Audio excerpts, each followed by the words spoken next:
Welcome to the Hickory Hill Park Symposium 2002. This is a community conversation about park conservation. The intent of this symposium is to talk about a vision for the park. What should the park be like? What should the park look like? What role should it play in our lives? How important is it to all of us? How should we manage the park? The management of public lands is a prominent topic in today's political climate.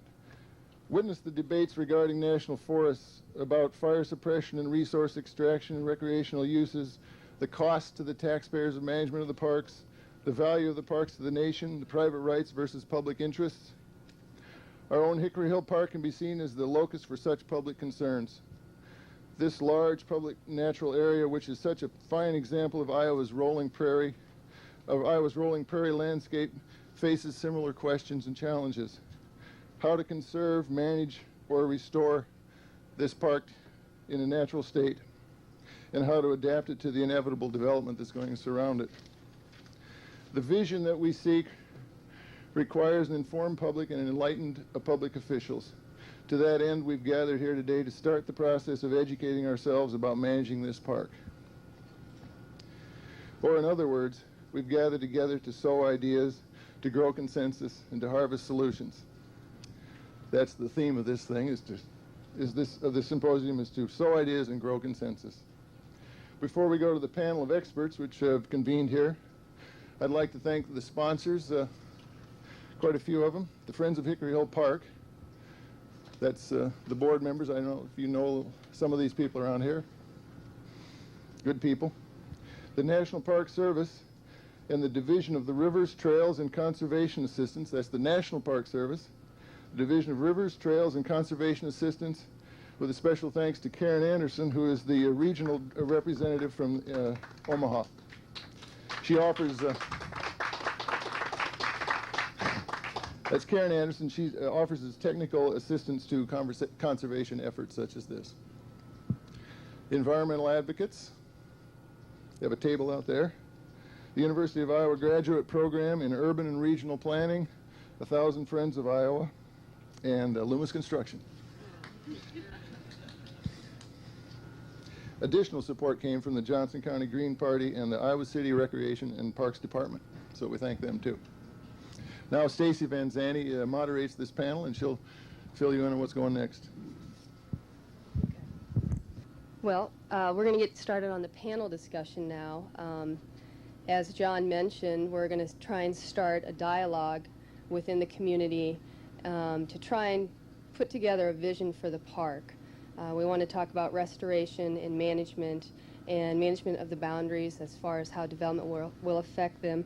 And so the panel discussion here tonight, we've brought 3 local experts in to talk about the park. They're all familiar with the park, and they're going to help us give us some guidelines, some directions, in starting our own vision. So the first person we'll have speak tonight is Diana Horton. She's a professor of biology at the University of Iowa. She has been involved in many projects at the park with her students. One of her students in particular, an honor student, Carla Hirokawa, who couldn't be here this evening, has been completing an inventory of the native plants here in the park. And the board hopes to take her information and incorporate it into our natural areas assessment document. And this should hopefully give us a baseline of the unique and rare plants, native plants that are in the park, to try and help us build a priority of how we want to start the restoration of the park. So with that, I'll go ahead and let Diana speak. I am very happy to be here, and I'm pleased to see so many people who are interested in this park. I think this park is one of the jewels of Iowa City. We're so fortunate to have such a large park right within the environs of this city. And I think it definitely warrants our attention in terms of management of this. I'm a botanist, and so my interest is in the plants here, and I think in developing a management plan for a site like this, it would be very nice, first of all, to know what was the vegetation like originally in this site. What was here originally? It also obviously would be very helpful to know what is here at the present time. It's very difficult, obviously, there's nobody alive today to tell us what was here in early post-settlement times. However, we have a wonderful resource, which is at the Johnson County Historical Society.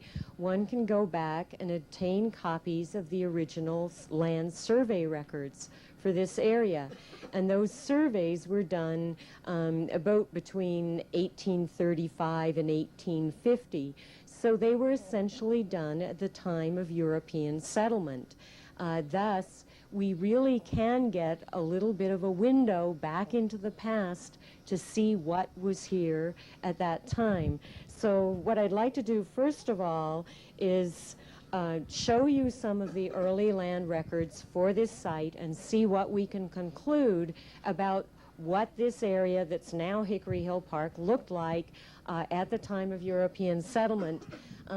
Unfortunately, the lights are pretty bright here, but this is a topographic map of Iowa City, and the pink area is the city. Essentially, here's the Iowa River, and here's the loop, the Mayflower's just right in here. Here's the loop that goes on around there. What you need to pay attention to for looking at the survey records is we need to look at the sections here. And Hickory Hill, essentially, let's see, Regina, I think, is somewhere right in here. So Hickory Hill, here's North Dodge going out here. Hickory Hill is in this area here, approximately. The section lines are these pink lines that run through here, down here, and across to here. And that's 1 mile by 1 mile. And the number of the section, which you probably can't read because I'm even having trouble seeing it in here, is right in the middle. You can just see the tops. It's number 11. That's section number 11. And so essentially we're interested in mainly that northeast quarter and a little bit into the northwest quarter of section 11. Plus, this is section 2 running some right up here, and there's, I think, the number for section 2, yeah, right there in the middle of that section. So we're interested in the southeast 1/4 and a little bit of the southwest 1/4 of section 2. And the only other thing you need to know is that section number 1 is the section right here. Then we have 2. Then the next section over this way is 3. Adjacent to 11, we have 10 on the left and 12 on the right. So it's 1, 2, 3, and 10, 11, 12, with 2 and 11 being the sections that we're really concerned with. This is, it's too bad, the light's so bright, but this is the township map for the township that includes Iowa City. And so again, here's the Iowa River running through here. Here's the loop approximately where the Mayflower is going around here. So present-day Iowa City is sitting right in here. The sections that we're concerned with then, essentially the northern part of section 11 and the southern part of section 2 are outlined right here. So that's where Iowa, or Hickory Hill is today. And that survey record was submitted in Dubuque in 1839. So it was done very, very early on. I mean, that would have been very close to the time of settlement of this area. I think these things are just fascinating. I mean, if you have a chance to go and look at these in the Johnson County Historical Society, they're all on fiche. And I mean, it's you can look back into the past. I mean, it gives you the most incredible feeling to look at these records. What they did then was they identified where they were walking, and the surveyors essentially walked the section lines. And they walked along the section lines. They measured it out in chain lengths, and 100 links equals approximately 66 feet. And so anytime they found something, a feature that was of interest, or they came to the half section and quarter section lines, then they noted that in their notes. And these are the typewritten accounts that were taken from their notes that were done at the time. So these, obviously, the typewritten notes were done later. This describes that the surveyor was walking north between sections 10 and 11. And so that would be on the west side, a bit to the west of Hickory Hill Park, walking north, and it would have been from about a half a mile south. So the first part of what he describes up to 40 is not so relevant, but at the half section line, that would be essentially about a quarter of a mile west of here, of where we are today. And what he describes there is he set a section post. So he set a post in to mark the half section, essentially. And then he had two bearing trees that he identified. And those two bearing trees were black oaks, both of them of pretty good size. I think one was 18 inches in diameter and one was 14 inches in diameter. And they were very close to where he set the section post, or the half section post. Then he went up to the section line, so up to the corner adjacent with section 2, and he set another post there, and he noted again the bearing trees that were very close in the vicinity there. There was a twin white oak, 24 inches in diameter, and then another white oak of 14 inches in diameter. They often put notes at the end of this. So as he's walked that whole mile now along that section line, and he put in land first-rate prairie with a scattering of oaks, I believe. So in other words, it was a very open habitat with few trees. We know that there were at least black oaks and white oaks in there. He then went and walked between sections 2 and 11. So he would have been walking right through the middle of what today is the park. And he talked about crossing the brook, which of course is Ralston Creek, that he was crossing. And you can tell that it was meandering. It's really neat because he crosses it several times. So the creek was obviously going back and forth there. And he again notes the feature and says the land was good and there was a scattering of oaks in there, is his only comment at that point. This is walking now north again, between sections 11 and 12. So this would be slightly to the east of where we are and to the south where he started. But if we go up to the half section then, that would essentially be due east of where we are, maybe a quarter of a mile. And he describes entering a scattering of timber and notes that there was a wild cherry, only 5 inches in diameter, so it wasn't a big tree. And then at the half section line, or the quarter section, he put in a post and noted the bearing trees, both of which were black oaks. They're large black oaks, 18 inches in diameter, really good-sized trees.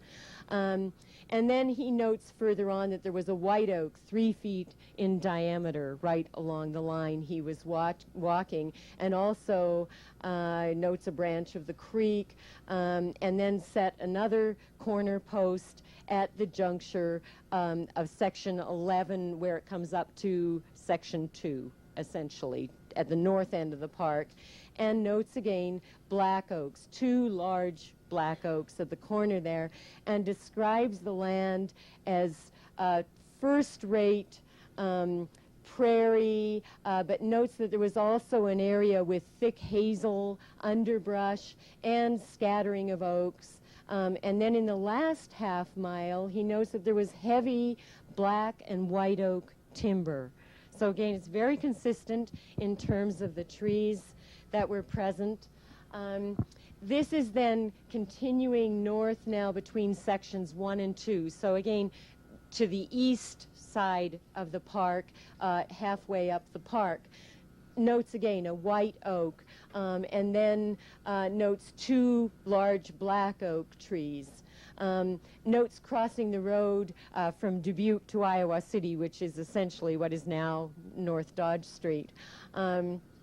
And then puts in the notes the bearing trees 2 large white oak trees, says that the land is second quality, undulating with oak openings, white, black, and bur oak of excellent quality. Again, this is, they actually also went into the interiors as well as just walking the section lines. They actually went into the interiors of the sections and looked in the middle of the sections to see what was there. And without going into all the details again, essentially what he has here is he notes white oak, and it's hard for me to read up here, and I can't remember off the top, but essentially it's white, mainly white and black oak that he notes that would have been in the interior here in what is now Hickory Hill Park at that time.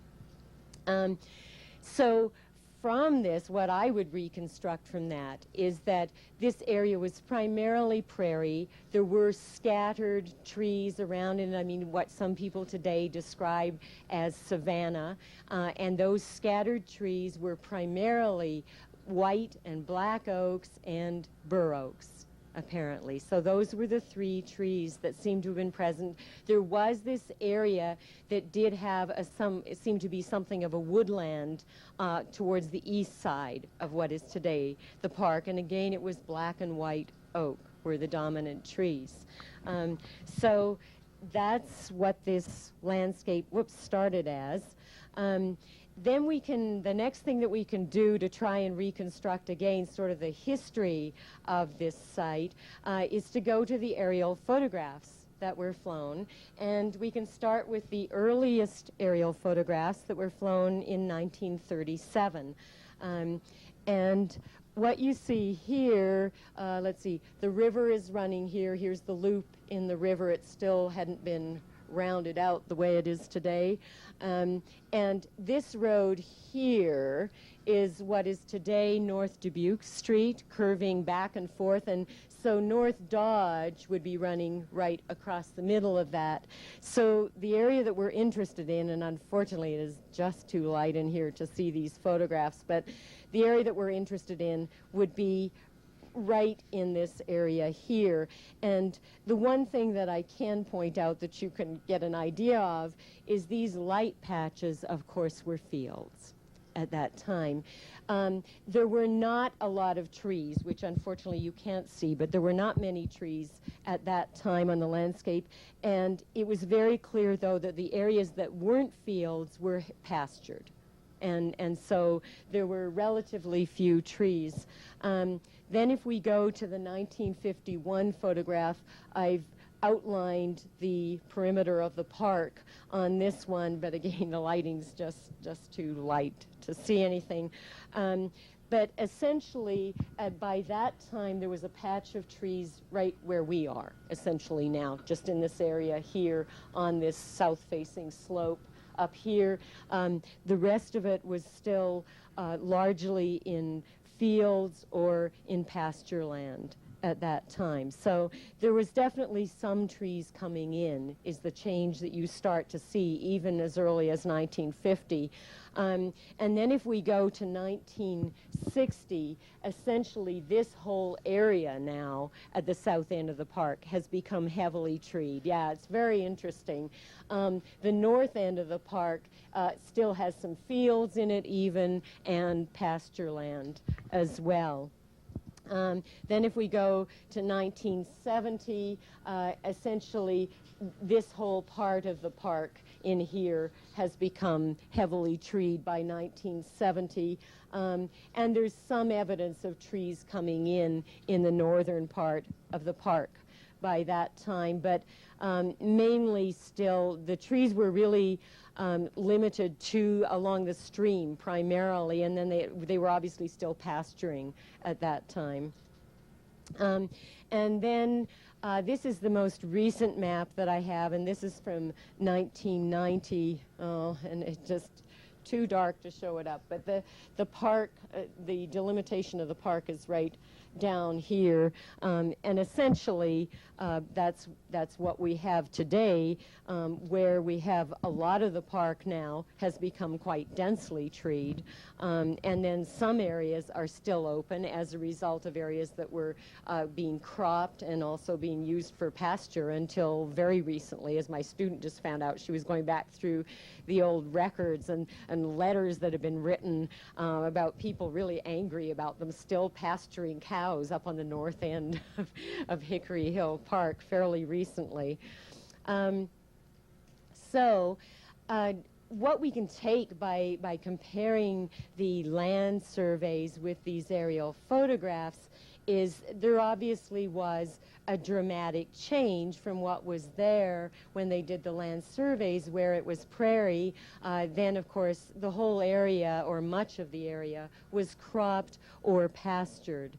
And what one can do next, then, the obvious thing is to go to what we have here today and find out what the plants are, because the plants that are present tell us a story about what's gone on with the land as well. And so one can make an educated guess just by going out into the park here and looking at the different plants that you see. And of course, one of the things that I think everyone's very familiar with is walking out and looking for big trees with a whole bunch of smaller trees intermixed. And of course, that's usually a signal that, and you can see that on the north end of the park, north of the north entrance, there's scattered big white oak trees around, and then a lot of scrubby little trees coming up. And of course, that goes back to the days when it was much more open. It's clearly filling in with trees since it was cropped and pastured by and large, unless it was done recently.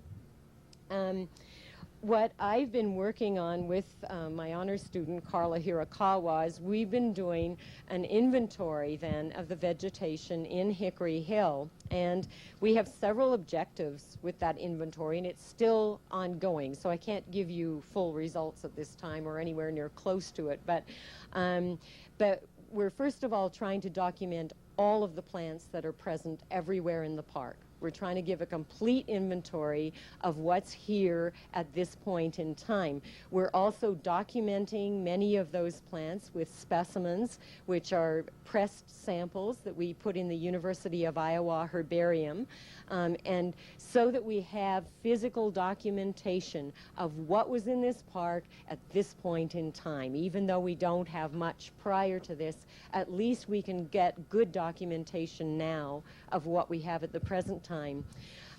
Aside from just giving you the names of all the different species that are present here, we're also doing quantitative analyses. And so we're giving quantitative estimates for every single species on relative cover. And that's to give some idea of how dominant different species are. And so it's a very rough estimate, but it will just give somebody in the future an idea of, was there only one of this plant, or did it cover huge areas of the park? Just so that gives us a more accurate understanding of what things were like now when people come in the future and look at this. And the other thing that we're trying to do, we're looking for rare plants, rare native plants, because that would be very nice to find some interesting, exciting things in the park. And we're also looking very carefully at alien species, species that have been introduced, and particularly invasive aliens, because those are things that we've really got to consider with respect to a management plan.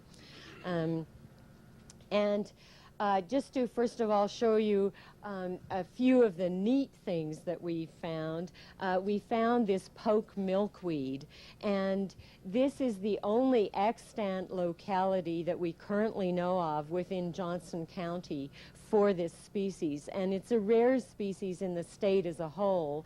And so we were incredibly excited. We found it just up on the hill at the top here, essentially, just at the top of this hill where you go up here in the woods. That's really a neat find. It never has been known for many localities historically in Iowa at all. And so, I really feel that that has to be probably a remnant population. That's a plant that, unlike a lot of milkweeds, it likes a semi-shaded habitat. And so it's in an area where there's trees, hickory trees, but it's not really dense. And it makes me think that it's probably been there for a long time. I mean, there's not many source populations for it to come in from if it was going to seed into here. And so I think it's more likely that that's a historical population that has been here for a long time and just hadn't been discovered here. We also, up by the north entrance, along the south side of the north entrance, you know, there's all the scrubby little dogwood and stuff, and that's a very interesting habitat in there. And we found this purple milkweed in that as well, and there were several plants of the purple milkweed. And again, it's not a state listed species, but it's certainly not common. You don't find it many times, and it's a beautiful, beautiful plant. Spectacular magenta colored flowers, really gorgeous. And the third thing that we found is this Twayblade Orchid. And that was in the little area where all those scrubby dogwoods are. And it's a heck of a job to get in there. You have to battle all the raspberries and, and multiflora rose. But there's neat things in there. It's a realness is finding all these interesting little places in this park. One of the things we discovered along the stream, where you go up over this hill and down into the stream where it goes into the branches of Ralston Creek, essentially. And if you follow that little stream along, the path runs along it, essentially there. On the other side of the stream, we discovered a couple of wonderful, wonderful seepage areas. And so far, those areas have not been invaded by garlic mustard. And it's just a very interesting habitat. It's full of horsetails. It's neat. It just adds a lot to the park. It really, you know, there's a diversity of habitats here, is what it tells you. The other thing that I discovered a couple of years ago when I led a field trip here is as you're walking up the path here towards the top of the hill, on the left-hand side of the path, there's an absolutely wonderful plant called green dragon. Which is related to Jack in the Pulpit, if you're familiar with that. But it's a much more special plant, much less common. And this summer, I mean, the plants were that high, and there was a whole cluster of them there along the path. And they have fabulous flowers early in the spring, fabulous fruits, very neat plant. You should go out and look for it. So the bottom line is that there's some really nice, neat, herbaceous plants in here. And to my mind, we would certainly want to keep those and preserve things like that and be very careful in whatever we're doing management-wise, not to do something to harm them. In the area of shrubs, there's also what they referred to in the original land survey records, hazelnut shrubs still around. And there's sort of an edge of the woods into the prairie, kind of transitional little shrub, beautiful little shrub. And they're scattered around in here in various places. So they're still here, going right back to the 1830s when this area was settled. They're still hanging on. My personal favorite, I guess, are the bur oak trees, which were absolutely wonderful, which they talked about in the land survey records, and they still are here, of course, right behind us in the entranceway here. But there's also young bur oaks coming up in many places, and one of the problems we face with them is a number of them are being shaded out. There's other trees crowding them, and I would say that one of the things that people might want to think about is whether we want to open them up and give those bur oaks a chance to take off. I mean, again, they're another element that goes right back to pre-settlement times. Then on the downside, there are lots of invasive alien species in here, and the number of alien species that are in here tells me that this was very heavily grazed. When it was grazed, it was really right down to the bone. And it's really, I've never seen a place that has as many invasive alien shrubs as in the woods here. And I think there's a reason for that, though, is that most places where I go out and inventory, it's not right in the city. And of course, there's a prime source for all of these alien species, which is everybody's yard that's surrounding the park, essentially. And so one of the things we see, this is buckthorn, and it has dark black berries, which you should not eat. But it's one of the problems, and it has occasional spines, which will stab you very thoroughly if you come into contact with them. Another of the things that's rampant in the park is honeysuckle. It's everywhere, and some of the bushes of honeysuckle are absolutely obscene in terms of their size. They're just gross. And what that translates into is that you can't have many native plants growing. They're not going to be able to compete because the honeysuckle shades, if you look underneath those honeysuckles, there's nothing underneath them. I mean, they shade everything out so effectively, and they're also going to take up so much water, so much nutrients, nothing else can compete.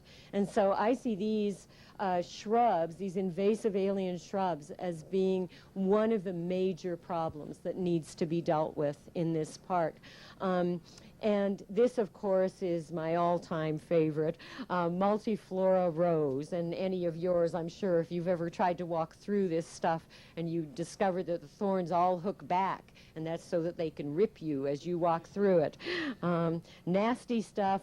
And you can see differences. One of the reasons that we're also doing this quantitative analysis of the plants that are here is because you can pretty much tell when you're in a different field, what was a different field or whatever, because on the south slope, as you come down from the north entrance, it's absolutely infested with multiflora rose there, much worse than anywhere else. And clearly that was a different field than this area on this hill right here, because it's not nearly as bad on this slope.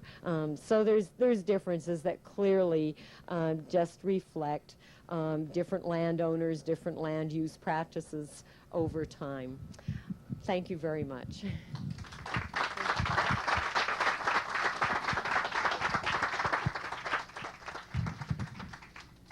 Thank you, Diana. That was a wonderful introduction to the park, and you can see why the board as a whole has decided it's time to start making steps towards salvaging these wonderful things that Diana's finding in the park and trying to put together a plan to kind of get rid of some of the invasive species. And we've been working over the past couple years with garlic mustard eradication. I know there's probably a number of you that have helped us in volunteering to pull that out of the park, and we've put some effort towards that. I forgot to mention, we have left some cards and a pen at your chairs. Those are for taking notes. They're also for writing down questions. Even if you have any questions, you can write them down, and we'll have somebody come through the aisle, pass them up, and then I can ask them of our panelists. But we'll give the other two panelists a chance to talk first. So the next speaker will be Harry Graves. He's the Johnson County Conservation Board Director, and the management of F.W. Kent Park falls under Harry. And recently, Iowa Natural Heritage Foundation has sponsored the purchase of 43 acres of land on the west side of the park, which will be a wonderful addition to that area. And I think that's going to provide Harry with some challenges of his own with restoration, which will be very exciting to kind of watch and follow along. Harry's very passionate about preserving, protecting, and enhancing the natural environment, and we're going to give him a chance to talk tonight. Thank you, Stacy.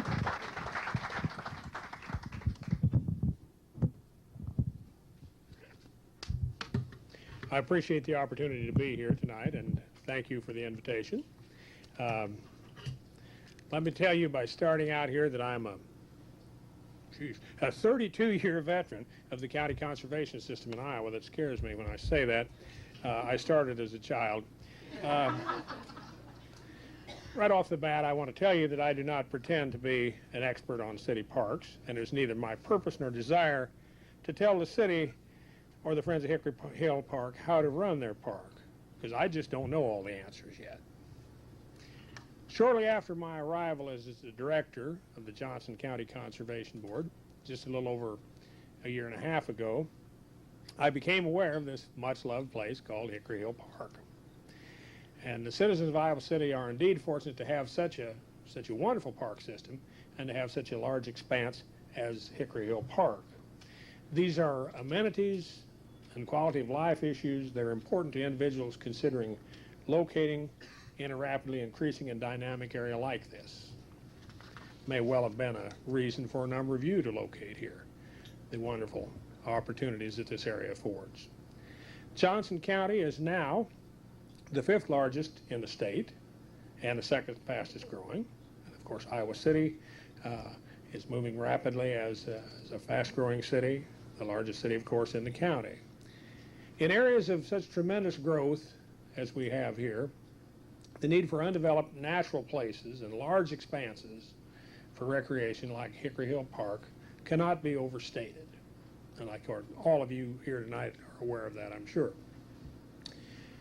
Pioneer educator and conservation leader Thomas Houston McBride, who of course was a president of the university for a number of years and taught here for over 40 years, recognized early on society's need to reconnect with nature and advocated a system of parks as places of quiet solitude. Places like Hickory Hill provide benefits for the body, for the mind, and for the soul. Parks do a great deal of good for all of us. Grasses and other vegetation filter and slow the runoff of water, or can. Trees and other plants purify the air by taking in carbon dioxide and giving off oxygen. This area also provides wildlife with vitally needed habitat. The loss of habitat relating to human activity is the leading cause of decline for many plant, animal, and bird species. Neotropical songbirds, which overwinter in the tropics, are examples of that ever-growing list of threatened species. Humans evolved in natural landscapes, and we have lived in cities only a few short centuries. We were not designed to spend our entire lives within the bounds of 4 walls or walking on concrete. It is unnatural to be continually bombarded with the sights and the sounds of civilization.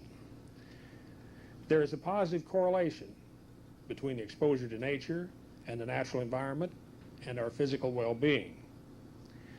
While open spaces and places like this may not be a panacea for crime and violence caused by the pressures in today's society, our ultimate sanity and sense of purpose is, I believe, unquestionably connected with, if not dependent upon it.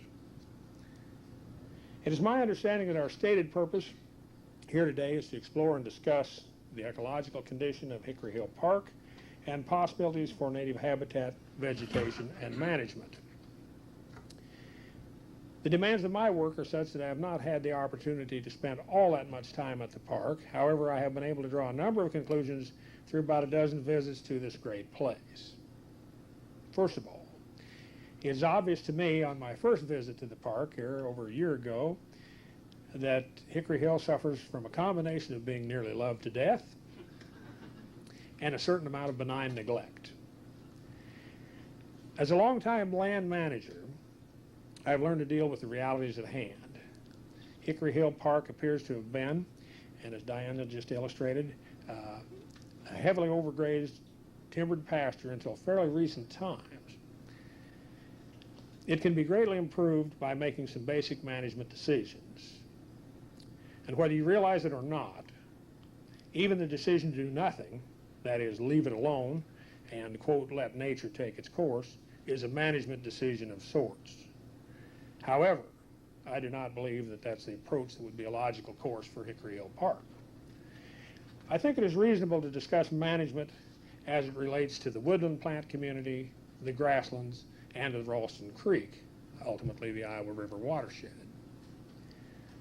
Since the removal of grazing from the park, there has been an explosion in growth of invasive woody species throughout the park.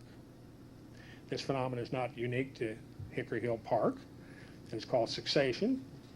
We're dealing with this on a grand scale at Kent Park. Birds eat the seeds of invasive plants, and soon they are planted over a vast area. And of course, as Diana mentioned, with the introduction of plants in home lots and yards, while we have a variety of exotic plants here. Soon they're planted over a vast area. With the absence of grazing and fire and natural enemies or predators, the understory of the wooded areas is rapidly taken over by brushy species, particularly here, Tartarian honeysuckle, multiflora rose, gray dogwood, and common buckthorn. If this is allowed to continue unchecked, the result will be an impenetrable jungle of aggressive brush, which will prevent the regeneration and growth of more desirable species of trees, and eventually shade out much of the herbaceous layer. This will include the loss of some of our native wildflowers, and as Diana pointed out, you have several very unique plants here. The soil will eventually be laid bare of the native plant as the native plants die off and from lack of sunlight to carry on photosynthesis. If this scenario is allowed to play out, it is a recipe for disaster for the park in terms of loss of habitat and aesthetic beauty. Increased soil erosion, which will occur especially on the steeper slopes, will have a very negative effect on Ralston Creek and ultimately the Iowa River into which it flows.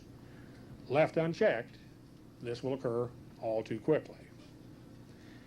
It seems an appropriate recommendation here would be a forest management plan, which should be developed in consultation with the district forester, utilizing the city forester and information collected by Dr. Horton and her assistants in the development of that management plan. An active plan for brush eradication using a combination of mechanical, manual, and chemical measures and timber stand improvement measures should be an integral part of any such plan. The removal of weed trees, especially honey locust in several locations, is necessary. Controlled burning should also be a part of any comprehensive forestry management plan. The opportunity to work with the local fire department and volunteers to do controlled burning offers some great potential. Whenever I say fire, the eyebrows go up and the brows wrinkle.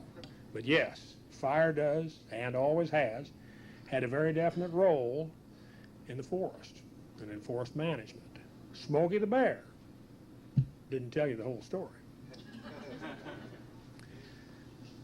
So forest management with fire is a very necessary part of any management plan that we undertake here with Hickory Hill Park.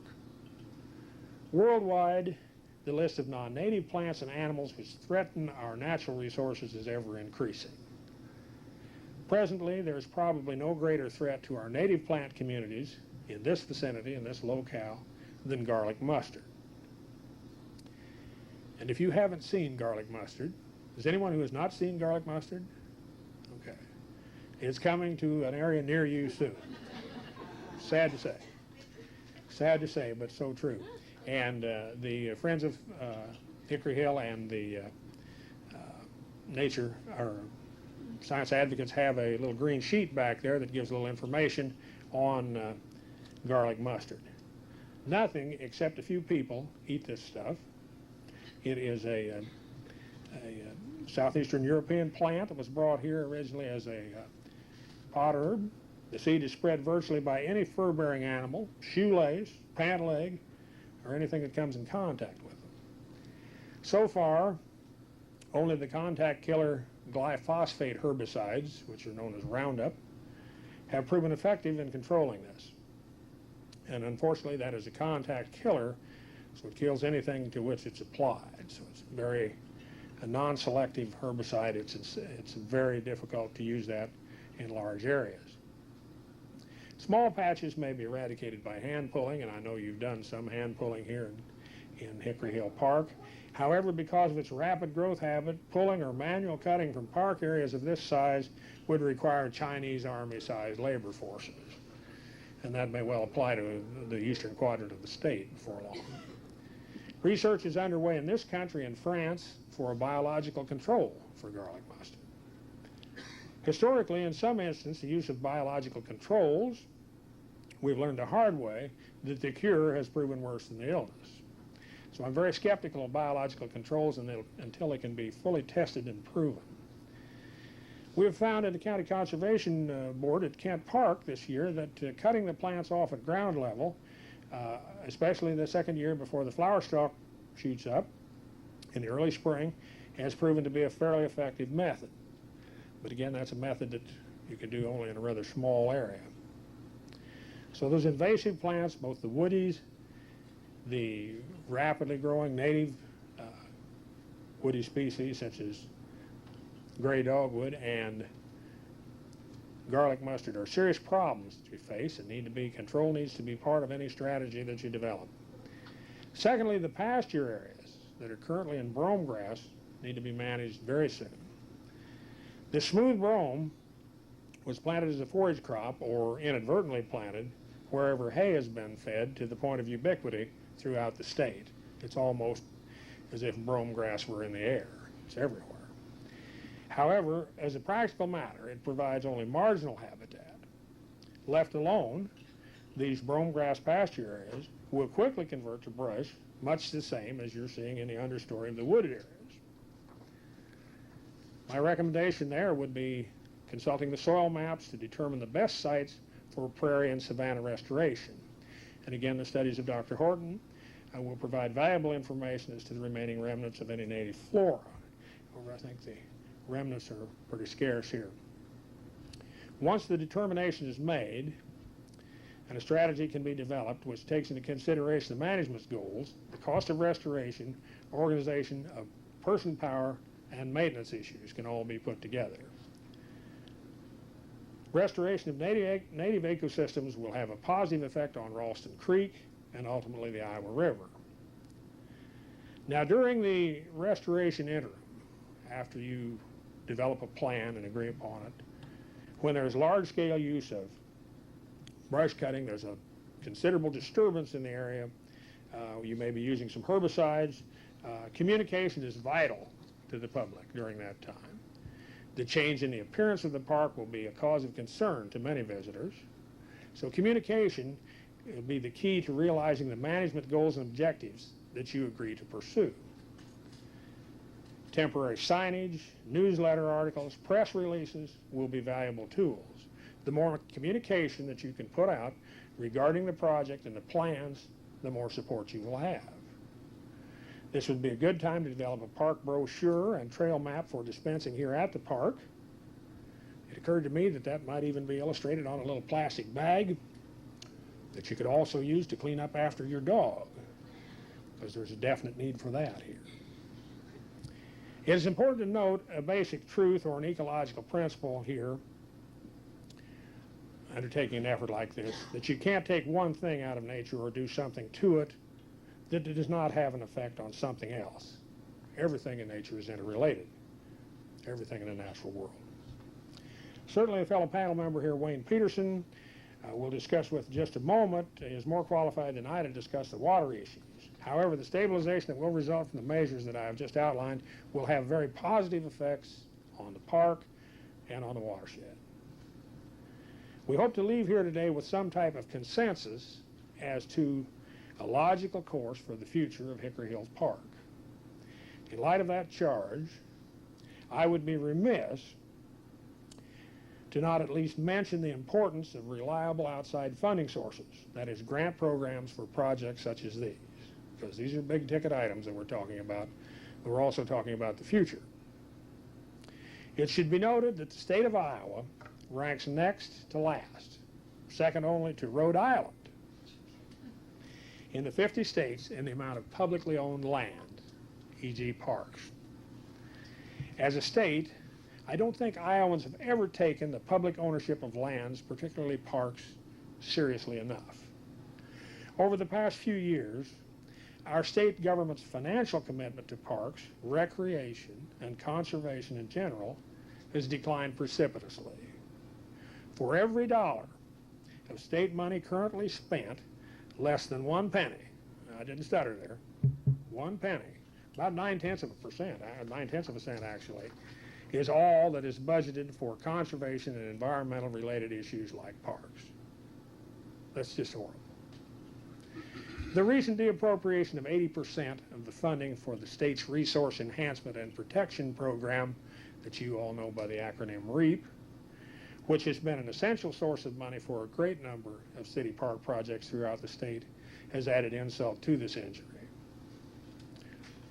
I assume most everyone here today is here because they're interested not only in this park, but in the environment in general.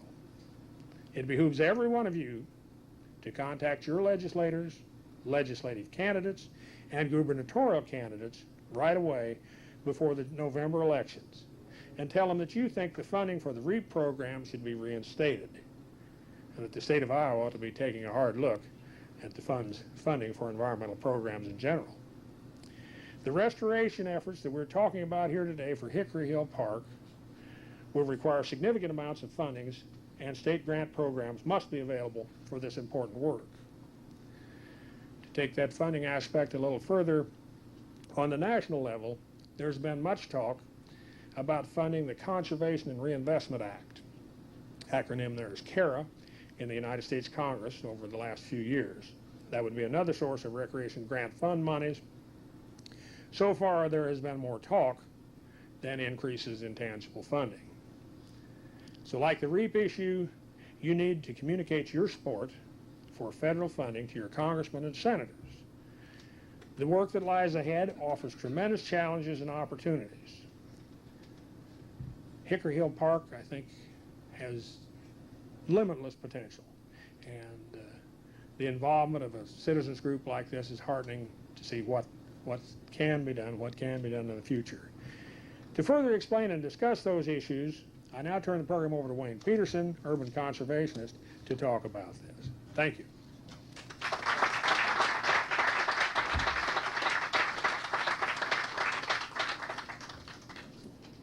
Thank you, Harry.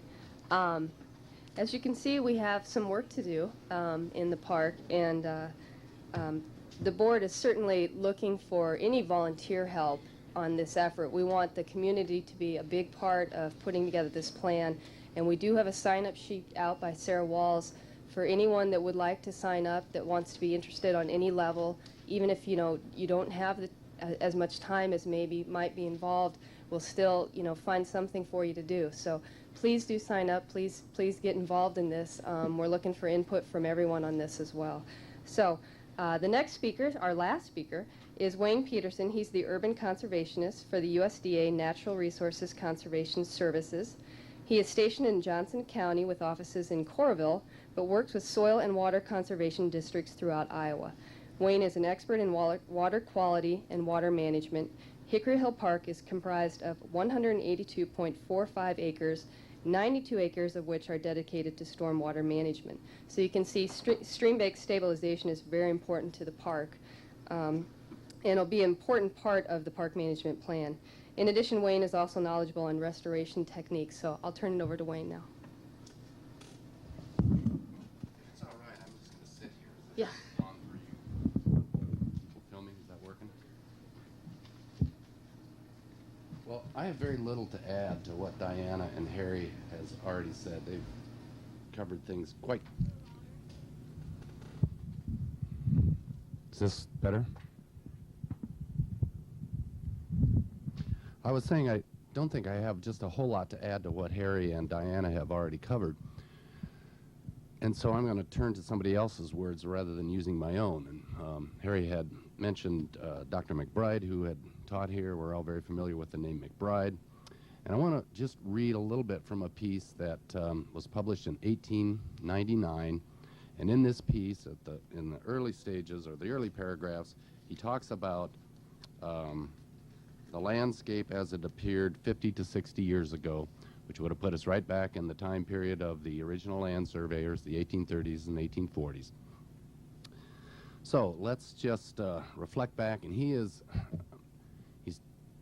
I guess, just kind of talking about being one of the few people that saw this landscape prior to the rapid destruction and elimination of the native ecosystems that grace the tallgrass prairie region in general, but Johnson County in particular. Okay, so anyhow, and I want to focus mainly on the woodlands because Hickory Hill Park, as we've heard, is inundated with woods. And, well, I'll just read a little bit here. So he's talking about the primeval woods were confined to two very distinct, dissimilar locations, to ridges and to flood plains, and of course prairie filling in the gap, dotted with some wetlands here and there, of course.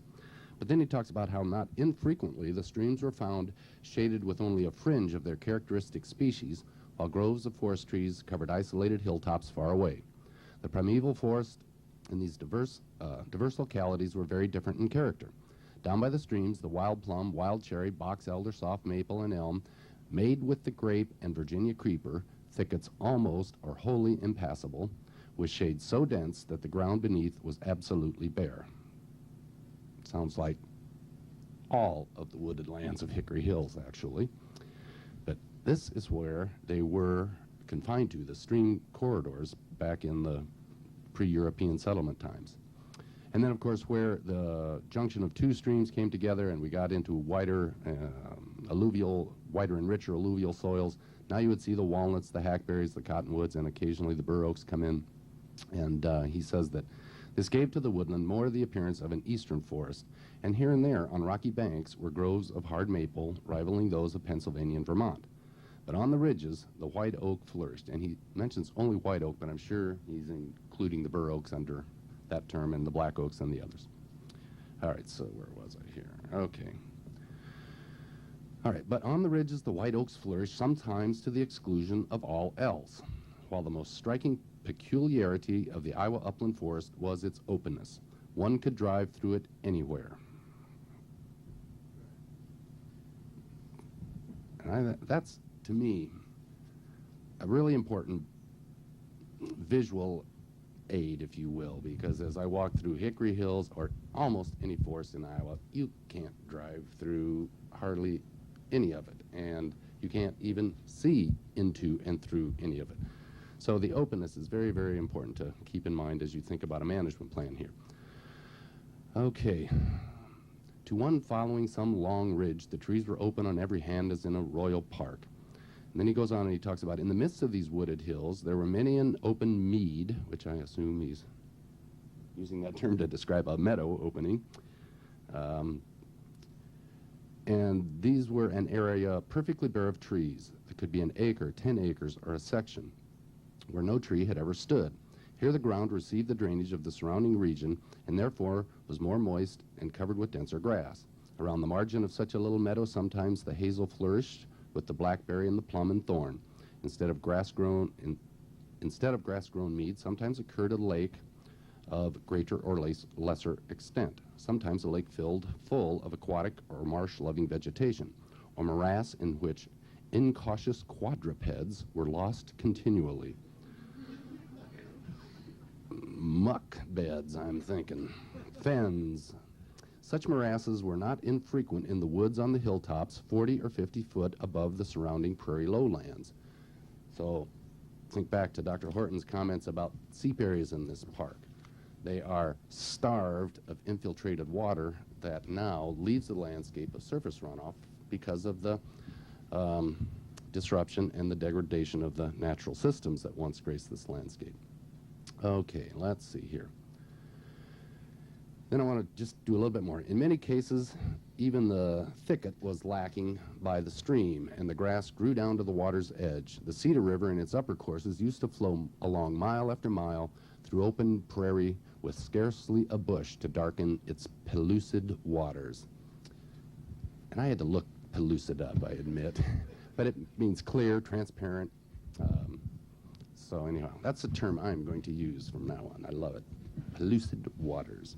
Now, I want to talk a little bit more about, so anyhow, that's a term I'm going to use from now on. I love it. Pellucid waters. Now, I want to talk a little bit more about what has happened. And he says, the woods of today in 1899 are all thickets. And then he flashes back to the old regime, and he says, to the old regime or status contributed likewise the annual fire swept all grass-grown regions, forest and prairie alike, keeping down the natural increase of the forest so that only the hardiest individual under exceptional conditions managed to thrive at all. Occasionally, where some old settler still preserves them, may yet be seen some of the old oaks of Iowa's primeval woods. Such trees are now, owing to the absence of forest fires, only surrounded by second growth and do not show the casual observer for what they really are. But if one be privileged to walk through such a surviving bit of woodland, and can for the once imagine the smaller trees removed and the ground beneath the remaining lofty white oaks carpeted with grass, he may even yet, at least in imagination, see the woods of Iowa when through the shades the silent foxes pursued the panting deer. And I've had the opportunity to be in areas like this. I guarantee you, if you turn Hickory Hill Park back into this, you will love it. You will be glad we did. I want to read just a little bit more, because this will segue into what I want to talk about a little bit more. And he talks about how the prairies were wet, and in all low places stayed wet. Very rarely did the surplus water pass off by anything like a ditch as now, but every valley was a bog, utterly invisible to man or beast. The waters did not seem to run at all, but gradually evaporated or sank to lower and lower strata. He's talking about a landscape that infiltrated, did not shed rainfall. And our landscapes shed almost, well, I'm not going to say they shed way too much of the precipitation that falls on our modern landscapes. Just one other quick reference here, and he talks again about fire, and he talks about the prairie fires, which should have taken place in autumn, sometimes were delayed and did not come until the grass was dry enough to again burn the following spring. And then goes on and says, after a few killing frosts came, then as now, the delightful sunny weather which passes on to Indian summer came, and the prairies became perfectly dry. Then came the fires. And then he talks about no one really knows why the prairies burned, but the better explanation in his mind lay in the fact that the fire was needed to make clean the way for next year's crop of grass. What he's saying is that the indigenous people of this landscape were active managers of their landscape, and fire was their primary management tool. And they figured out early on that when they burned, things prospered. So the whole idea of fire suppression has been around now for, 150 or so years, and it's a totally European construct that we should control fire and not burn the native ecosystems. He even uses the term the poetry of combustion later on here. Well, that's all I'm going to read here, but the point that I want to make, and I think Dr. Horton and Harry have kind of touched on some of the problems and some of the management techniques we should be pursuing, but in my mind the key element here is that we have typically tended to take the human element out and let things go natural. And when you remove the human element, and in this case I think that means the use of fire, we create an unnatural situation. And I don't mean to pick on Hickory Hill Park, because I see it everywhere, but this thick understory of stuff is not natural. And I would caution us to be very careful in our publications and our calendars and whatever to talk about this beautiful natural place, because I don't think it's natural out here. I think it's out of whack ecologically. We can bring it back into a more natural rhythm, the ancient natural rhythm, but it's going to take active human involvement and investment, and that is natural. To take the human element out is as unnatural as taking the grazing bison out, or the elk, or any other of the flora and fauna that once graced this landscape. Now, I want to talk real quickly about the hydrology of the old landscape versus the hydrology of today, because I think it's critically important to think about as we consider the watersheds above the park and what kind of ramifications we're looking at if we build out the watersheds above the park using traditional development techniques of the past. And this will be a little bit of a segue into Randall Arndt's presentation tonight. But the historic landscape, as I mentioned, I believe anyhow, had the ability to absorb and infiltrate the vast majority of the rainfall, probably almost all of it during the growing season. Runoff, I think, would have been confined primarily to periods of rapid snow melt and rainfall on frozen ground. But once this landscape broke dormancy, it was a sponge, and consequently the surface waters of Iowa, I think, were primarily fed by infiltrated seep that was coming out of this landscape at a very constant rate with very constant quantities and constant chemistry. And today, our landscapes puke this runoff water constantly every time it rains off of our impervious surfaces, our roofs, our driveways, our sidewalks, our roads, our parking lots, our compacted turf lawns. And so we, as a people of this community, and of the world need to start thinking about personal behaviors that can help restore some hydrologic stability and functionality to our landscapes. A place like this, through a proper management plan that is well thought out and implemented and maintained, can provide an excellent model for not only the watershed above it, but for the community as a whole. And Randall's going to talk about conservation subdivisions tonight. He's going to talk about techniques where he can create open space in new development that can be utilized for stormwater management.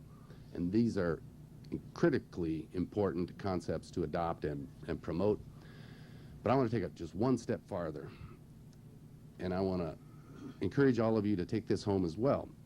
If you spend 100 hours working in Hickory Hill Park to restore the biology and the botany and the whole ecology and hydrology of the park, you must also go home and do the same, because the vast majority of the landscape in any city is individual residential lots. It's not the big commercial expanses or industrial complexes that dominate our urban landscapes. It's us, the individual homeowners. So you have to go home and you have to understand that if you own a half-acre urban lot, you're getting about 500,000 gallons of water that fall on you in a year's time, and you got to think about what you're doing to manage that water.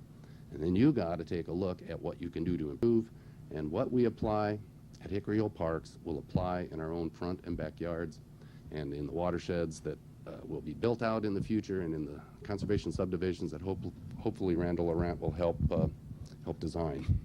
So I'll quit, and I guess we're into question sessions.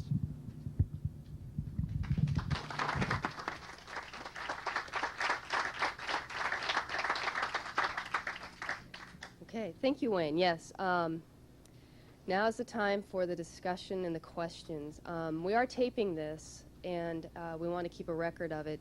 So what I would ask is that if you could write your questions down, try and print them out for me, and I would read them to the panelists. Here's a question for Diana.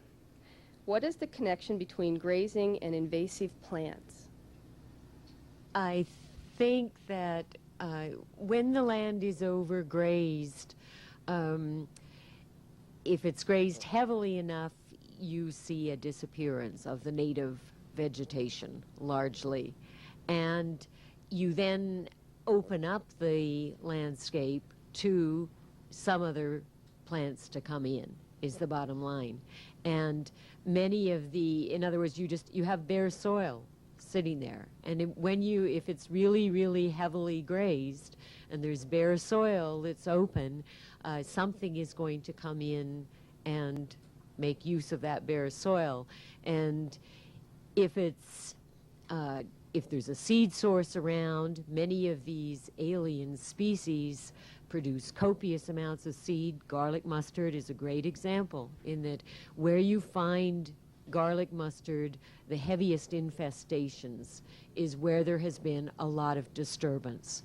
And disturbance means that the native plants have been disrupted, I guess is one way of looking at it.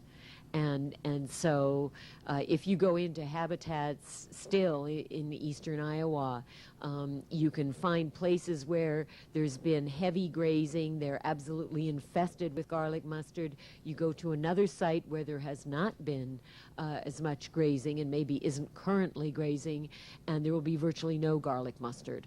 And so it clearly comes in as a response to the disturbance.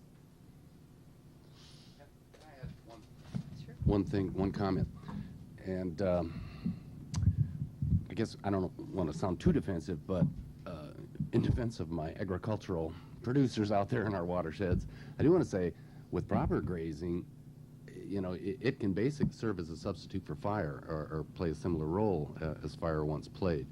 And many of the remnant prairies that we are finding are still in existence are out there on lands that have been grazed in the past, but now grazing has ceased. They've retired, sold off the cow herd, and as this land is rested, boom, we're seeing some native communities come in. So grazing is always a negative impact on the land. I would say overgrazing. Yes, yes, and I didn't mean to say you were criticizing. I think there's this general image out there that all grazing is bad and overgrazing is always bad. I would definitely concur. I would just chime in here. Those areas that have been grazed and in cases where they've been abused and overgrazed, still when they're left, when the cattle are removed, you will see the recurrence of the native species if there's a seed bank left there at all. That's what was supposed to be here. That's what's naturally acclimated to grow here.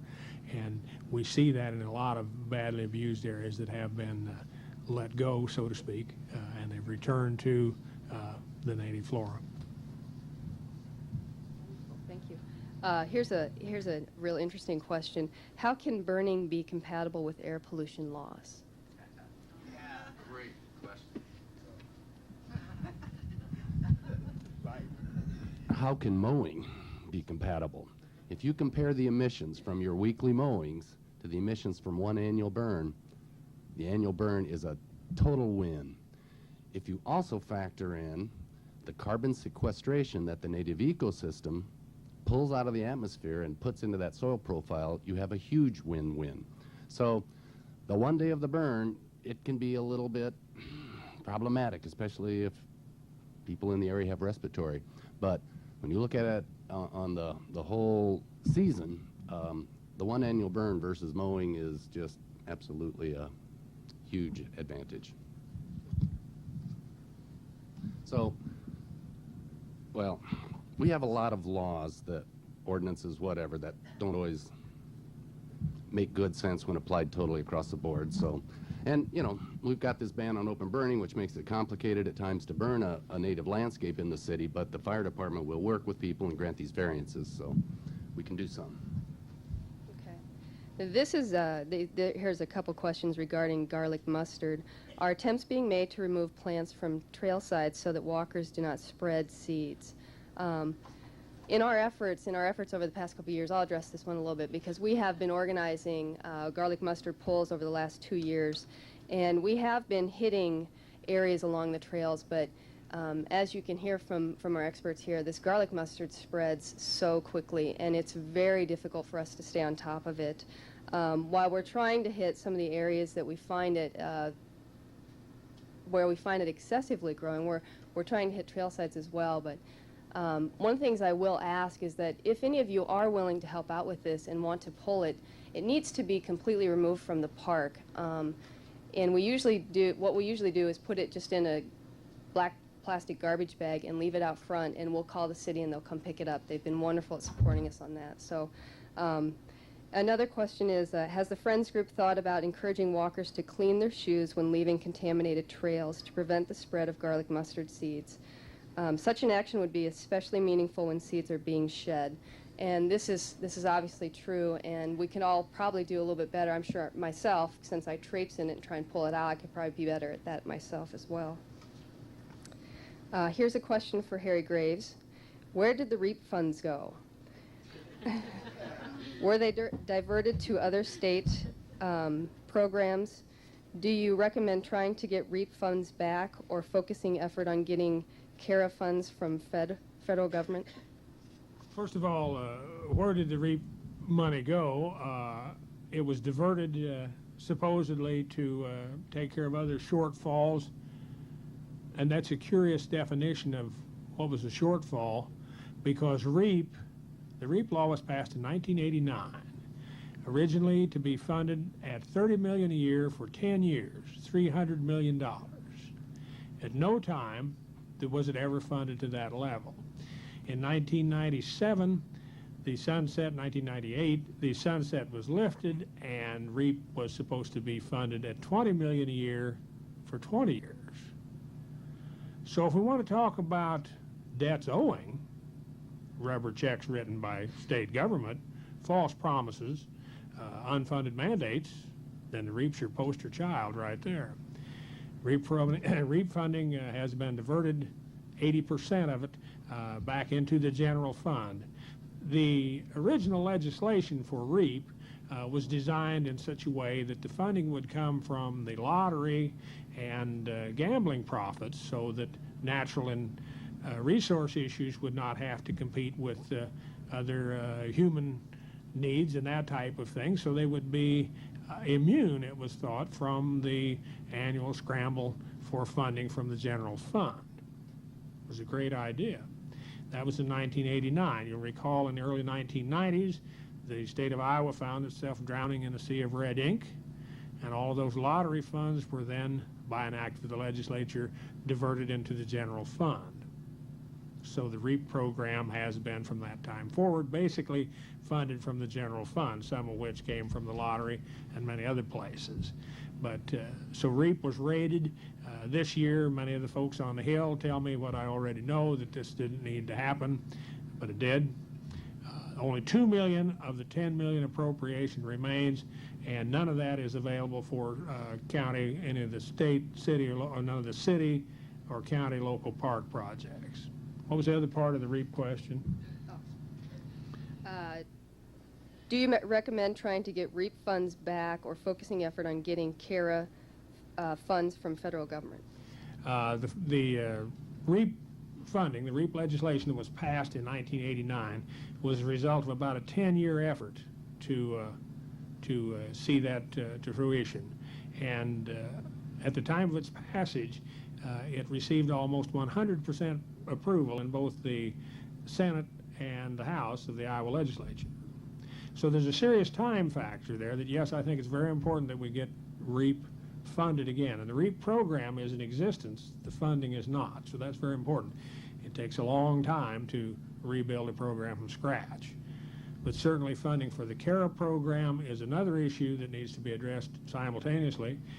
There needs to be more money available for environmental issues in general, and CARA funding, which would be funding from the offshore oil leases, would certainly be a logical choice. So we need to promote the reinstatement of funding for REAP and the passage of the CARA funding with sufficient monies to do things that need to be done. Thank you. Here's an interesting question, because this will be obviously very important to the park, as much of the land is dedicated to watershed. What about the water retention basin function of Hickory Hill Park and future management plans? How will those be able to work together? Well, my recommendation would be to work in the watershed so that it doesn't shed, and then that big old dam is a moot point. But if we don't do that, then don't focus your restoration practices down in the impoundment basin, because if it's constantly inundated with frequent flushes of heated, polluted, turbid runoff water, any restoration efforts will fail. Here's a question. Could Harry expand on techniques for managing public opinion as we pursue some of these ideas? I think that's a work in progress, probably. But certainly I think an informed electorate, somebody said that an informed electorate, not a knowledgeable electorate, and so I think we have an obligation to inform the public of what is being done in a timely fashion to build support for your efforts here. And I think that's very important, that some of the things that you're going to need to do here are a means to an end. And of course your committee is going to determine what that end is, and then your management plan will be how you get there. But certainly making the public understand that this is an unnatural situation that you have in Hickory Hill Park, and this condition is going to be exacerbated if you don't take measures to control the brush, to control invasive species. And so I think forums such as this are very helpful. Your newsletter, news articles, any type of communication, I think, is essential. And this is a public park. It belongs to everyone in Iowa City, and ideally they would be bought into this management plan by a campaign of education. Here now we're going to step out of the park for a little bit, and this is a question for Wayne. What should we do in our residences to manage water properly?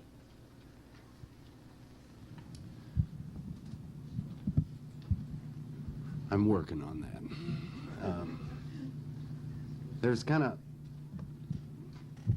4 real basic kind of things, and in my mind, one of the first and most important and maybe one of the easiest ones is to start enhancing organic matter content. Never, ever export organic matter off your lot. Compost it, utilize it on site. Organic matter content of the soil will have an important link to the ability of that landscape to absorb water. Now there are, the soil profile is a complex system, and I don't want to dumb it down too much here, but the degree of compaction impacts how absorbent you're going to be, and with new construction we tend to tear the whole world up and compact it until it's nearly like concrete, and under those scenarios it's very difficult to do too much. But just by simply importing a good heavy layer of compost, and our landfills are looking for ways to get rid of this compost material that they're getting from people exporting organic matter off their lots. So look first at just incorporating compost. If you aerate, think seriously about spreading some compost back over. I personally don't quite understand the whole aeration thing. But, so organic matter content enhancement is important. Plant some native vegetation on your site. Strategic native landscaping will put these 6 to 8 foot to 15 foot root systems down into the ground, which will be grabbing atmospheric carbon and putting it into the soil profile, which is the key. Carbon, of course, is the key component of the organic matter content, and make your landscape more absorbent by virtue of the native landscaping. Rain gardens are a hot new little thing, trying to address the downspout water, if you will, and put it into a aesthetically pleasing complex that will absorb your roof runoff, infiltrate it, or you can always have the permanent water feature and have a rain garden that has water-loving plants and goldfish and the like. And I think the fourth one that I try to talk about is addressing compaction. But if you're already built out and turfed over, it's there, and what do you do about it? Well, about the only thing I can think of under that scenario is to properly manage a worm herd. And if you don't have night crawlers, inoculate your yard with them, and they'll do an excellent job at burrowing down and creating macropores that will allow that landscape to absorb water.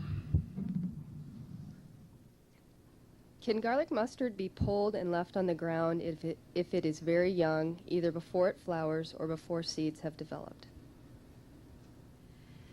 Before it flowers, it might be safe to. In other words, I would say before it puts up the flowering stalk only. But if it's got that flowering stalk up, it should not be left. You should take it out. That plant is amazingly resilient, even when pulled. And it can go from flower to seed after being pulled, and it does. So it really is essential that the plant is removed from the site altogether. Don't put it into compost, put it into landfill. If buckthorn, honeysuckle, and dogwood shrubs are mowed and cleared, must that process be repeated every year or 2 or 3? Are chemical agents recommended on the young sprouts to kill these invasives? Yes. If they're mechanically cut, a regimen of chemicals such as Pathway or Tordon RTU is a chemical regimen that can be used. Mowing over several years, if you have a remnant site where you have some native vegetation, will be exposed to light, you may be able to get enough plant material there to get a fire through there, which will help you to eliminate some of those species. But the use of chemicals is going to have to be part of your regimen to get rid of some of those woody species. That's an undesirable thing, and a lot of people have some problems with that. I would look at that as a means to an end, but I think that is a problem. in the beginning, with these large tracts of dogwood, autumn olive, we don't have a lot of autumn olive right here, but we do in many parts of the county, multiflora rose, that type of thing, the vegetation is so dense that it has to be mowed down in order to get the conditions so that fire can be run through it. And it's a lot easier to cut a piece that's the size of your finger as opposed to one that's the size of your ankle. And so ultimately, a heavy brush cutter is the way to start that. We have a large campaign of this underway on some of the hill prairies at Kent Park now, and we have enough remnant vegetation there that I think we'll be able to run a fire through a good part of that in another year or so. Whether that will prove true in the Hickory Hill area is debatable. I would say that, first of all, dogwood, gray dogwood is a native species. It is not an alien, and it does tend to run wild, but it surely was a very interesting element in the transition from forested habitats into the prairie, or it would have just occurred as little copses in the prairie. And so I would look at dogwood very differently than I would look at buckthorn and multiflora rose, but honeysuckle. Thank you. Yeah, honeysuckle. Also, there's privet in here. All these hedgy. Oh, all of the cranberry that's in here is non-native. It's the European variety. It does have nice berries, it does look pretty, but it's running amok in here. Those are the things that I think should be focused on, and I would be a little more careful with the dogwood as to what was done with that and how. I mean, I think it does need some restraint in some areas, but I still would not put it in the same category as these other invasive shrubs. I would concur with that control rather than eradication is the case for the native species, but the gray dogwood does need to be controlled in some of those areas. That's a good lead into this next one. It says, if the dogwood is removed and other species that are heavily used by migrating birds, will natives be available to replace these food sources? The dogwood is native, and I think it should be there. I think it should be part of the composition of the transitional zones where it is. I mean, that's where we found that really interesting orchid, was in those dogwood thickets. It's a very interesting habitat in and of itself. It's also actually where the purple milkweed was as well, associated with that. So I would just say that if you eliminate some of those existing food sources, it's not that you're going to eliminate birds, you're just going to perhaps shift to a different population and ones that maybe ought to be a little more prevalent and aren't. I think this question is for Wayne. Are there seep areas existent now, and should more wetland areas be developed? Yes, Dr. Horton has located some seeps, and I'm sure they're probably really thirsty and would love to get more infiltration to feed these seep areas. And yes, there are fens scattered here and there that are still out there. But we have spent a century dewatering this landscape, and it's difficult for people to buy into rehydrating it. I understand all the reasons for the tiling and the ditching and the creating of landscapes that shed water, because it made good sense to divest ourselves of water.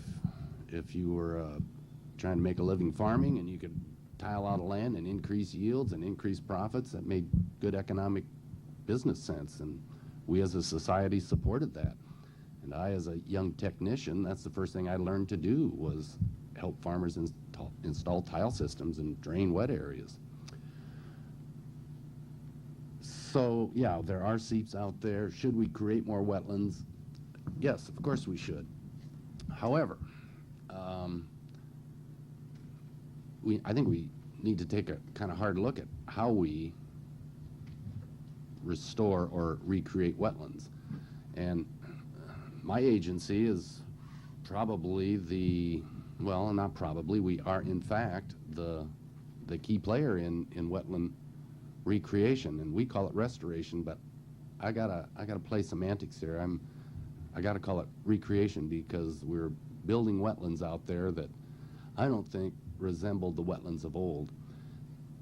The key difference in today's wetlands versus the historic wetlands, in my mind, links exactly back to that infiltration-based hydrology versus today's runoff-driven hydrology. And the wetlands of old, I believe, were discharge zones.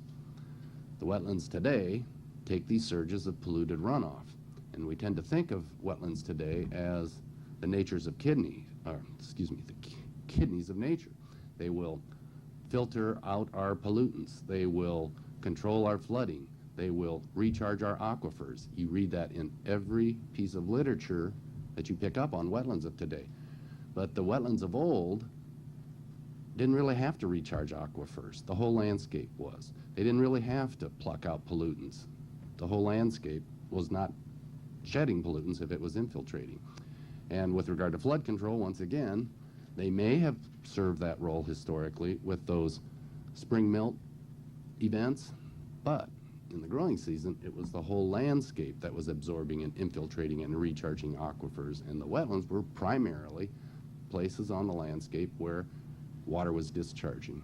So, having said that, I'm all the time advocating the creation or construction of wetlands as part of urban lands to manage stormwater, but I never ever will advocate putting stormwater into remnant wetlands. I think we need to really focus on restoring hydrology above remnant wetlands and seeing if we can recreate that hydrology that I think once created them.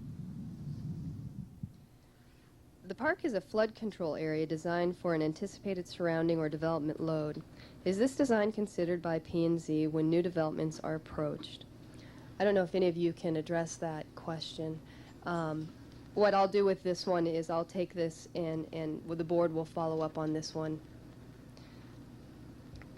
What is the single most important thing to do in Hickory Hill Park to start restoration of the park or natural area?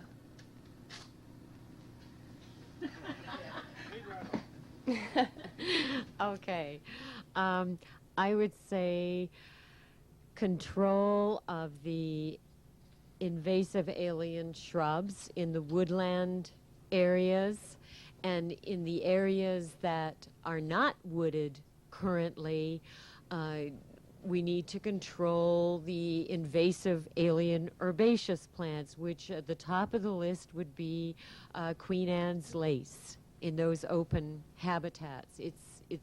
The place is infested with it in the open areas, except for the little prairie planting area. But that will get into that prairie planting area, I'm sure, and take it over if it isn't controlled in the rest. So I think we need, and then that means that we need to replace it with something. So we need to put something in there to replace it. In the woodland areas, I think that to some extent, going back to Wayne's comment about some of the people of Hickory Hill saying that they like the naturalness of the park, and I would argue that the woodland areas in between the south and north entrance now, yes, there are a lot of alien invasive shrubs, but we do also have a nice woodland community developing in there. And myself, I'm not sure that I would advocate trying to go back to prairie or savanna in those areas. No, hickories weren't here historically. That's pretty clear. They're new. But hickories are a native tree in Iowa. They were native to this area in Iowa. And we do have a very nice woodland community developing here. I mean, I think the land is naturally recovering to a large extent. And myself, I would advocate trying to manage to maintain some of these areas that are beginning to stabilize on their own and making use of what's in there. There's a lovely spring flora now in this on this slope here as you go up in this southern part of the park in the early springtime. You know, it's beautiful with geraniums and some of the other really lovely woodland spring plants. And I would say, why not go with that? does Diana think that the 1839 landscape would be an appropriate vision for the future of our park? And I think based on the discussion you just had, that's really going to be up to the people that are on the committee that put the vision together. And using the information that we have here, you know, we'll have to make a decision about that. I agree, there's some beautiful areas up there that we probably just want to manage rather than remove or restore back to I a... mean, I think you have to balance what the impact of, if you're going to do radical management to try to go back to prairie throughout the park, you have to consider what the impact of that is going to be. You're going to rip up the landscape again, you're going to increase erosion, you're going to set yourself up for all sorts of problems. So I think you have to be well aware of what that can lead to. That's all, that it's not going to be instantly, you know, back to the way it was. And we may open up a lot of other problems by getting too ambitious about what we're going to do here.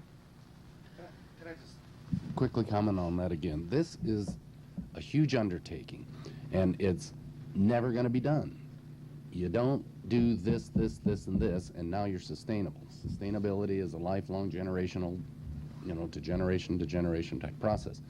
So I think the original question is, what would you do first? And I would encourage you, with post haste, to get some fire running through those places that still have a fuel load where the dogwood is pretty much taking over, because there's a pretty narrow window yet in some of those areas, and you won't be able to use fire.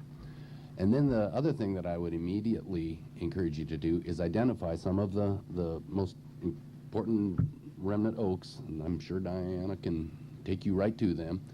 Get the understory removed, see what kind of a response you get. See, the key is getting light, infiltration of light to the forest floor. And it's all that understory that intercepts the light that will move down through that oak canopy that we're missing in many of our woodlands. So, and do this on a very small basis. Harry talked about the educational effort. People are going to freak out when you start burning out here. You know, that's a given. So do very small scale, strategic little projects and give people a little glimpse of where you're going on a larger scale, and that would be my recommendation. Yes, I would agree with all that. Oaks don't grow under oaks, so light is the key here. You're going to have to open these areas up. You're going to have to remove some selective brush in those areas, depending on the scope of your management plan, if you're going to restore those oaks. The comment about the pastures earlier that are they're in grass, if there isn't some regimen there of mowing, burning, tree planting or something, they're all going to revert to brushy species. Infiltration trenches and bioretention areas be constructed within the park to promote groundwater recharge.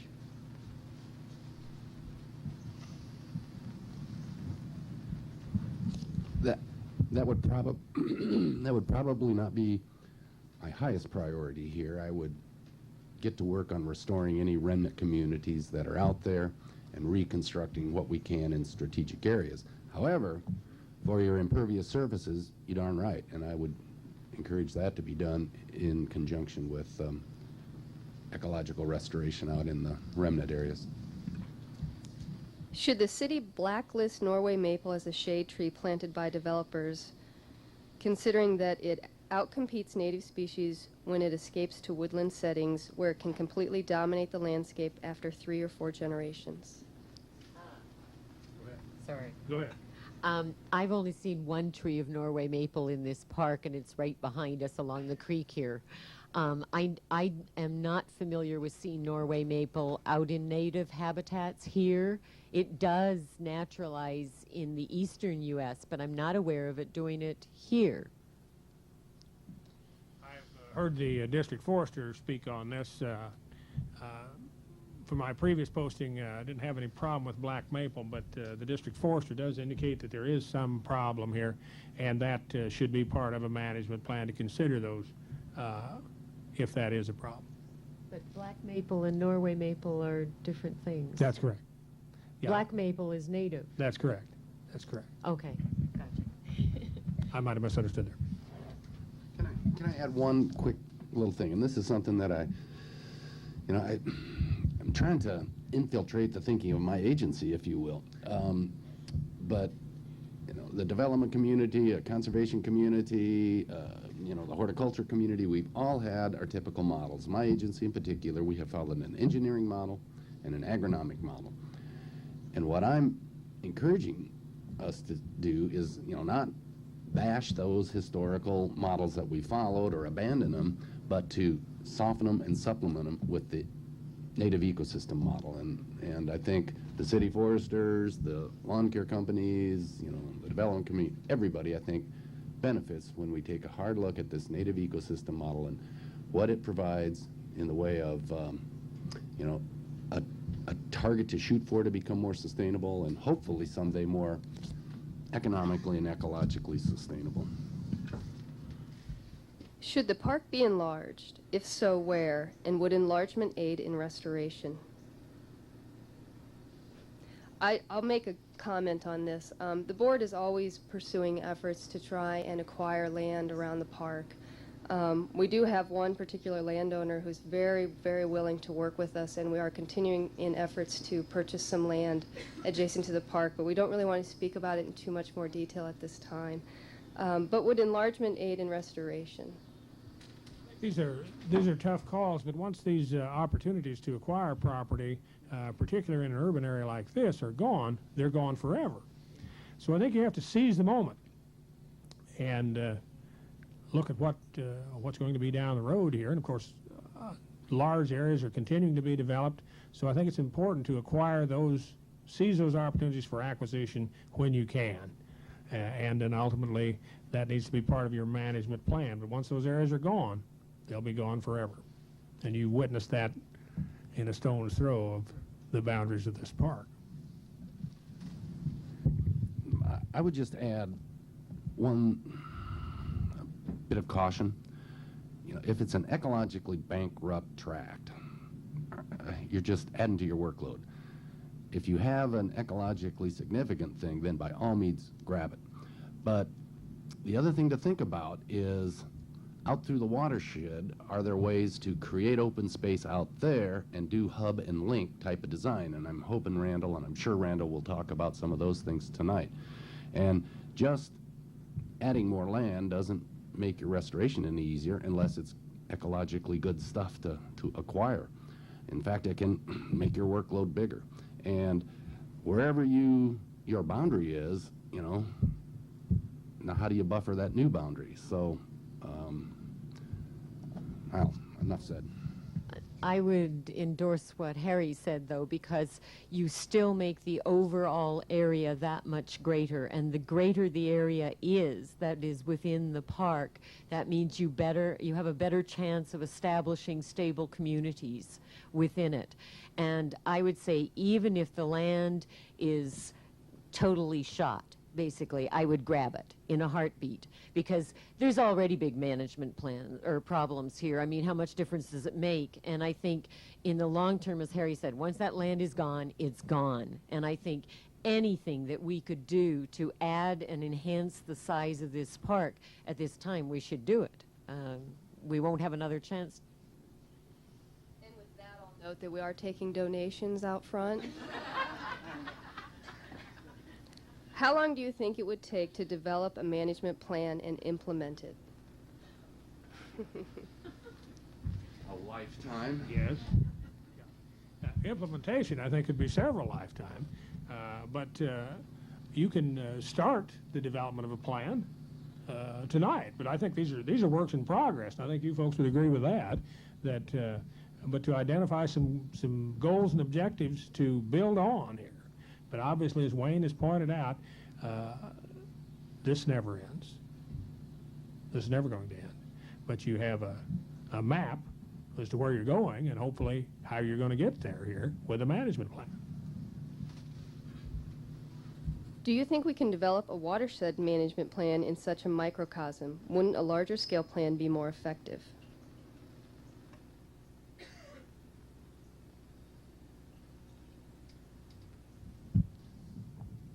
I'm not sure I understand the question, but that's probably not the fault of the questioner. The watershed plan would be excellent. It'd be outstanding. you kind of got a comp plan for the whole area out here in the northeast corner of the community, and that's certainly not a watershed plan, but I don't know what to say there.